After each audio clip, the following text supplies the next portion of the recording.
Selamat berjumpa kembali di petualangan Pac-Man yang datang ke Pulau Hantu untuk menyelamatkan keluarganya yang ditawan oleh penghuni pulau itu. Setelah melewati pantai pada episode lalu, kali ini Pac-Man memasuki tempat yang bernama Corsairs, suatu pemukiman kosong di atas air yang sudah tidak berpenghuni dan ditempati para hantu. Dengan memanfaatkan peralatan-peralatan yang dibuat para hantu, Pac-Man berusaha melewati Corsair dengan hati-hati. Yah, di sini mesti hati-hati karena di darat maupun di dalam air banyak jebakan maut. Di darat ada tong-tong hidup yang sudah dimantrai hantu dan bisa meledak. Di air juga para hantu menaruh duri-duri tajam untuk mencelakakan siapa saja yang datang ke pulau hantu. Para hantu menjaga tempat-tempat penting yang dikunci dengan teka-teki gambar buah. Kalau ingin masuk kita harus mencari gambar buah yang sama dengan pintu itu. Pac-Man juga harus mengisi ulang titik-titik kuning untuk dijadikan senjata dan titik kuning besar mempunyai khasiat memakan hantu. Kalau titik kuning besar sudah dimakan Pac-Man, para hantu pun ketakutan dan mereka lari kocar-kacir.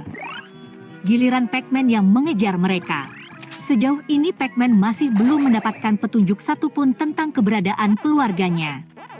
Nampaknya perjalanan Pac-Man masih jauh karena bagian pantai di Pulau Hantu luas sekali dan banyak jebakan menghalang. Ayo kita lanjutkan kembali mencari petunjuk di mana letak markas para hantu itu. Jalannya banyak yang buntu dan sengaja disembunyikan di bawah air. Kita harus menyelam agar bisa ke tempat selanjutnya. Selain duri di bawah air, ada ikan buntal beracun juga di air. Wah, lengkap sudah kesulitan Pac-Man. Harus hati-hati ia melanjutkan perjalanan sambil mengumpulkan buah untuk dimakan dan juga untuk membuka pintu-pintu rahasia. Keluar dari dalam air masih harus naik turun membuka rumah-rumah kosong yang mungkin saja ada petunjuk untuk Pac-Man menemukan sesuatu. Kotak-kotak yang ada di darat maupun di air diusahakan mesti dihancurkan. Selain berisi titik-titik kuning untuk senjata Pac-Man, kotak-kotak itu kadang berisi kunci teka-teki untuk membuka pintu.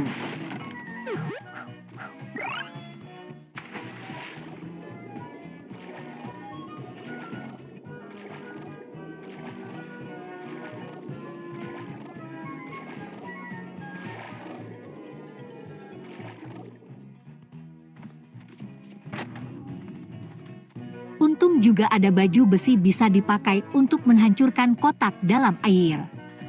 Dulunya baju besi dibuat oleh penduduk setempat untuk memasang perangkap di bawah air, namun ternyata pulau terpencil itu malah digunakan sebagai markas para hantu dan penduduk mesti pergi dari situ. Desa Corsairs ini memang unik berada di atas air. Para hantu melengkapi jebakan bukan hanya dengan duri tapi juga meriam-meriam gaib yang akan menembak jika kita melewatinya. Tentu ini tidak berlaku untuk makhluk halus. Pantas saja Pac-Man tidak melihat makhluk hidup di sini satupun karena amat berbahaya. Wah, di mana ya? Pac-Man bisa mendapatkan petunjuk tentang keberadaan anak, istri dan ayahnya yang diculik. Satu pun belum ketemu. Para hantu rupanya cukup cerdik untuk menutupi jejaknya hingga Pac-Man tidak bisa menemukan apapun di tempat itu. Mungkin harus terus melewati berbagai rintangan baru ada petunjuk. Pac-Man terus maju. Misteri hilangnya keluarga harus bisa dipecahkan. Penculikan ini pasti disengaja agar Pac-Man datang ke Pulau Hantu dan para hantu bisa mencelakakan Pac-Man atau menawannya.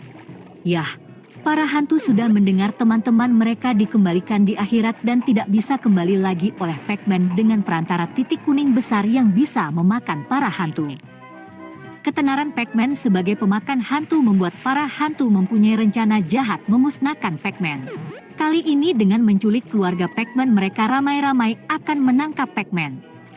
Sejauh ini Pac-Man masih bisa mengatasi rintangan dan memakan hantu-hantu yang berjaga dan para skeleton yang ditugaskan untuk menangkapnya. Buah-buah untuk membuka kunci pintu rahasia semakin sulit saja ditemukan. Para hantu juga makin lama semakin pintar. Mereka berusaha menjebak Pac-Man agar terluka atau celaka. Alat-alat rahasia banyak dipasang di mana-mana mesti dipecahkan cara menggunakannya. Namun petualangan ini jadi asyik ya karena banyak rintangan. Jangan lupa ikuti terus sampai selesai. Dengan sihirnya, para hantu juga bisa menghipnotis makhluk hidup seperti burung untuk menuruti suruhan para hantu. Burung-burung beo di atas rumah menghalangi Pac-Man agar terjatuh. Namun semua yang berasal dari sihir bisa dinetralisir jika Pac-Man mempunyai titik-titik kuning ajaib yang akan muncul jika hantu juga muncul. Para hantu punya sedikit waktu untuk mengalahkan Pac-Man sebelum titik-titik kuning besar muncul. Jadi mereka berlomba dengan cepat untuk keluar sebagai pemenang.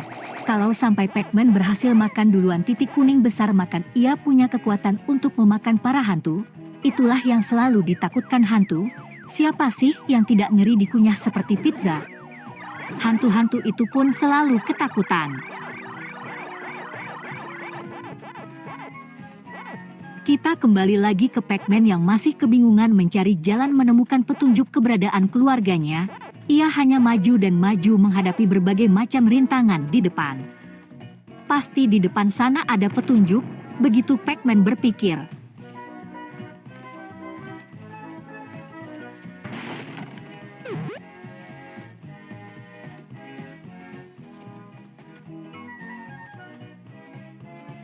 Kembali ia menyelam ke dalam air karena semua jalan di darat buntu dan penduduk lama desa itu membuat jalan rahasia di bawah air untuk satu alasan.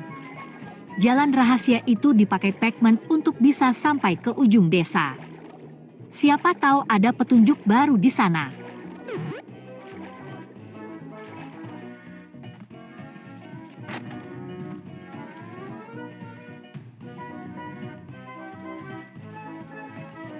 Setelah melewati meriam-meriam hantu yang bisa menembak sendiri jika mendeteksi makhluk hidup ada yang lewat, Pac-Man sampai di ujung desa.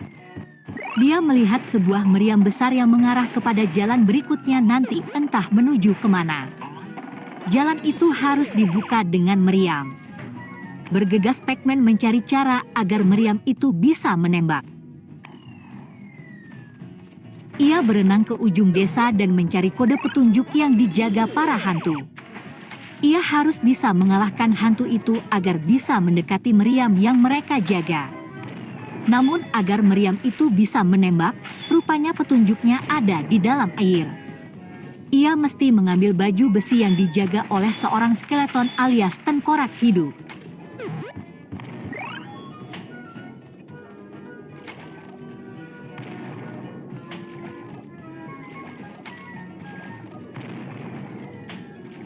Baju besinya ada dua, Pac-Man sudah memakainya untuk mengambil barang-barang yang mungkin berguna untuk di perjalanannya. Tinggal satu baju besi lagi yang dijaga skeleton mesti dia ambil. Namun sebelumnya Pac-Man mesti melenyapkan dahulu hantu yang menjaga meriam. Mana ya titik kuning besarnya?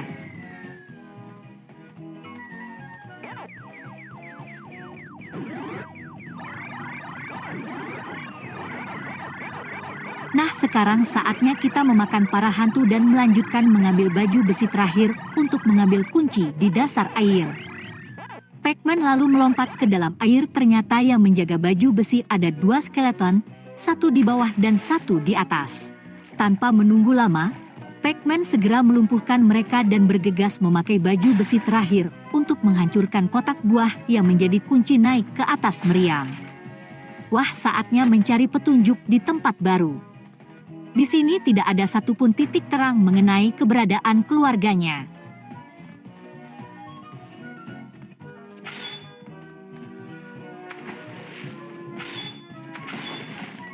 Memang unik ya cara para hantu membuat teka-teki agar rahasia mereka aman di pulau itu.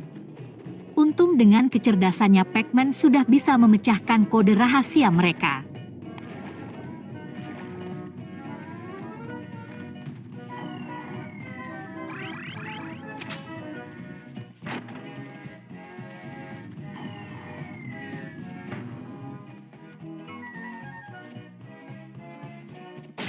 Dengan bersusah payah akhirnya Pac-Man bisa menyalakan dan menembakkan meriam tersebut. Jalan pun terbuka untuk menuju petualangan berikutnya. Sampai di sini dulu cerita Pac-Man di desa atas air. Nantikan kisah berikutnya hanya di Dunia Anak.